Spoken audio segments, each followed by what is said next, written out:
Longplay 4K Review, Medal of Honor 2010. In the ancient times, when in first-person action movies we ran without a team, ate first-aid kits and regularly wondered, is this the same quarter or a new one? There was such a game, Medal of Honor. It was very much loved, and it was clearly associated with shooters about the Second World War. Then came Call of Duty and shows that Medal of Honor was much weaker than it.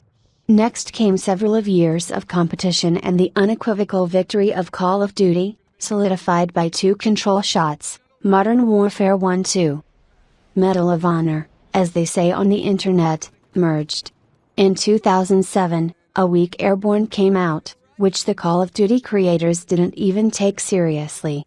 As a result, Call of Duty began to compete with itself, and Activision bosses were already thinking about building a new office of gold and diamonds. But EA had been hatching a revenge plan all along. It closely watched the enemy, studied his battle tactics, recruited experienced officers, DICE, created a unit for special operations, Danger Close, and a couple of weeks ago went on a decisive offensive, which was to erase the word Modern Warfare from the memory of civilians. When you see the first letter M in the title, you think Medal of Honor. Another movie, now without Germans. EA was confident in itself, it even chose an enemy battlefield. The theme of the Second World War is henceforth closed, even Medal of Honor. Now everything takes place in modern times. And if Modern Warfare 2 shows a fictional war, and even absolutely absurd, then Medal of Honor tells us about the Afghan reality. It is a simple story about several units of fighters, who get into ambushes, rescue their comrades, fly on helicopters and exterminate Taliban on an industrial scale so that after the final credits they can be written in the Red Book under the name Terrorist Bearded Man. The plot is as simple as the desert landscapes of Afghanistan. Plot inserts before missions, in which we see the confrontation between the rear admiral from Washington and the real colonel, leading brave fighters from within. At most, not annoying. In fact, tiresome. Primitive skirmishes along abort the rescue operation. Don't you dare send a whole squad to rescue just 2 people. With the response, we don't abandon our own, they are left there to die. 2 good guys surrounded by Taliban. But you can turn a blind eye to that. Or just turn off the screensavers. Modern Warfare 2, I remember, didn't have such clips either. Infinity Ward 1 already on how the local story is presented, how each new mission is presented to us. Remember, we swim underwater and then surface and kill the enemy, we barely manage to dodge bullets piercing the windshield and driver's chest, we run through the trenches against the backdrop of the burning White House. Interactive inserts, when you feel yourself a part of the action, scored a lot of points. But for Medal of Honor they didn't even try to adopt it. There are no interactive videos here. If there is a splash screen, we take our hands off the mouse and keyboard. It remains just to watch, and today it is already a minus. Here we are flying in a helicopter, our character turns his head, listening to what the instructor says, as suddenly the shelling begins. Everyone is fussing, someone is already dead, the hero is tossed from side to side, but all this is happening to someone else. The player is an observer.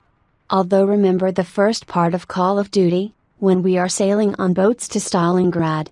Even then we were allowed to look around and crouch to dodge bullets. But here, it's a movie. 400 Taliban, a teddy bear. Already after the first levels you begin to guess that you should not expect anything innovative here. Fresh ideas? Please, there are none. Out of 5-6 hours of game we will spend only 40-60 minutes behind a stationary machine gun. It's like a curse, how many times can we be fed with it? The rest of the time is a shooting gallery. We run forward with 3 allies, who just don't stop talking nonsense on the radio, and kill Taliban crawling out of all corners. And sometimes they unashamedly revive right under our noses, appear from dead ends, appear behind our backs. It seems to be an expensive action movie, you can see that money was invested, beautiful engine, not some hackwork. But gameplay, the dullest ride. And the first 2 hours the developers almost mock and feed us absolutely faceless, identical, gray, banal tasks, On the third mission I got depressed. I lay down on the couch and did not move for 40 minutes. After that, though, there is at least something cheerful. But only a little and not for long. For example, our hero falls out of the helicopter, crumbles to the ground unarmed and with a wounded leg. We have a knife in our hand, and we walk with a limp. It's night, the snow is falling, and the Taliban are out in the neighborhood looking for us. It starts with a spark. Throw in a little wood and the flame will flare up, you'll want to move on. And we waddle forward, trying to contact our comrades by radio, looking around, are there no enemies nearby? And here we notice one, we can crawl up to him from the back, 1 more meter. The knife slides on the terrorist's throat, we quietly lower him to the ground, take the machine gun and recover. The broken bones are healed, the wounds are healed. In a few minutes we are already running together with the team, and with shouts and hooting we clear the mountains from the vile natives. In the end there is only one good find. The authors have made an interesting system of shelters. If after running we press the key sit down, the character will jerk to the nearest stone, broken car or wall. Therefore, you can move quickly and confidently on the battlefield. We run, hide, shoot and regroup again. But since the shootouts themselves are monotonous, there are always a million enemies, and it's boring to shoot even after 2 hours. This trump card can't bring victory. There is, however, another one. The game is being developed, the beard is growing. Danger Close contrasts its Project Modern Warfare 2. There is a fictional war, some nonsense, and here, everything is real and serious. The authors even grew beards, in honor of those who fought in Afghanistan. And here's one of the moments when they try to touch us. We find ourselves surrounded by enemies, squeezed into a tiny house, mountains on all sides, the enemies are piling up an endless stream. On the radio, the squad leader asks for support, saying that there are too many enemies, we will not last long. And indeed, the Taliban are visible and invisible. When they appear on the horizon, they move slowly toward us, not using cover and dying from 2 or 3 hits. Terrorists are such morons that when they come close, they stand up to their full height and wait for us to shoot them. But there are really a lot of malcontents, more than we can kill, and gradually our shelter is falling apart. A hole in one wall, in another, the roof is falling, and the enemies are just as apathetically barreling forward, allowing us to mow them down in packs. A heartfelt melody sounds in the background, the commander starts shouting into the radio that we don't need any help, there's no chance. And that should be heartwarming. We're trapped, a few more minutes and certain death, we won't survive. But damn it, in these 10 minutes I've already shot a couple hundred Taliban, I've now killed more than many WI soldiers in the entire war, I'm a hero of the planet. Fear of being killed now? PFFT, I feel huge balls of steel between my legs, because in just about 15 more seconds, at least 20 Taliban are going to the other side of the world. How can you scare me? The developers of Medal of Honor just didn't do a good job with what they wanted to show. And it's not even about this one mission. It's just that the whole game is hundreds, thousands of kills. Our character is a little god sent to Earth, a machine that grinds everyone who gets in its way. And even though we're in Afghanistan, even though it's a real war, it's basically as fabulous as Modern Warfare 2. And the developers' long beards don't make it serious.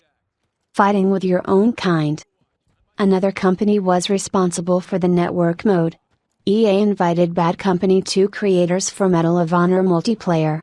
And it's actually visible. It feels like you are playing Battlefield add-on. But the add-on is cheap, which was worked on either by sons, unlikely, or pets, quite possible, of the developers. The network mode is weird as hell. On the one hand, while it looks similar to Bad Company 2, only the engine and mechanics are from it. Maps are much smaller, there is practically no equipment, classes are conditional. So, no battlefield. The game is closer to Modern Warfare 2. By dynamics it is closer, but by the quality of execution Medal of Honor is insanely far from both parts of Call of Duty Days of Modern. There are classes available, But what are they for? The stormtrooper runs around with assault rifles and machine guns, and that's the only thing that makes him different from the specialist, who runs around with submachine guns and shotguns. But you'll have to play both to try out all the weapons. However, no first aid kits, mending or anything else. In the same Modern Warfare 2 there were no classes, but the system of character development was just great. We got various skills, unlocked weapons and all sorts of additions to them. It's interesting, exciting.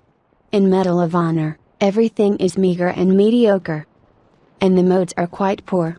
There is, for example, Assault, as in Bad Company 2, but it takes place on tiny maps. Take 3 steps and you're already on the point, turn carelessly to the left and you're already on the other side of it. Levels look bad, really beautiful and interestingly built, no more than 2 or 3. Once again, it doesn't compare to what is in Modern Warfare 1-2. So network mode is definitely not what we need. All the more so because Bad Company 2 and Black Ops add-ons are coming out soon, which are guaranteed to be better than everything we see in Medal of Honor. The attempt to rub our noses in it failed. However, as well as the desire to make a fascinating, interesting and instructive game about the war that ended only a few years ago. To put commendable does not allow to feel from Medal of Honor. More and more you want to say, it's garbage. But in the evaluation you see pass, a very accurate definition for the project. We passed, we didn't enjoy it and started waiting for the next action movie. From other developers. Pros, invested a lot of money, it can be felt, beautiful picture, in particular, mountain landscapes, conditional shelter system for first-person action movie. Cons, total boredom, another shooting gallery, there is no interactivity in the videos, causes depression, from which only strong alcoholic beverages and corrupt women are taken out, and they are not supplied with the game.